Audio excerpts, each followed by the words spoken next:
Hello mga sir, umiinit ba yung cellphone nyo? Pues, baklasin nyo kagad, tapos angatin nyo to. Ayan, alam nyo kung bakit umiinit? Kasi ano, sobra-sobra yung pyesa dyan sa loob ng board ng cellphone nyo.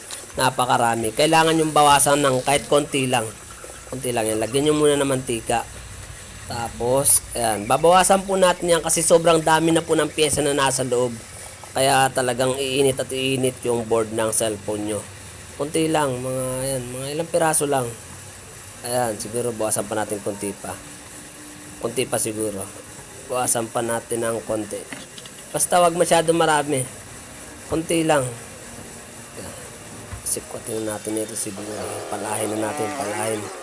Ayan, konti na lang. Konti na lang yung natira. So, ayan mga sir. Natanggal na natin yung kakaunting pyesa na dahilan kung bakit umiinit yung mga cellphone. So ayun, siguradong di naiinit yan.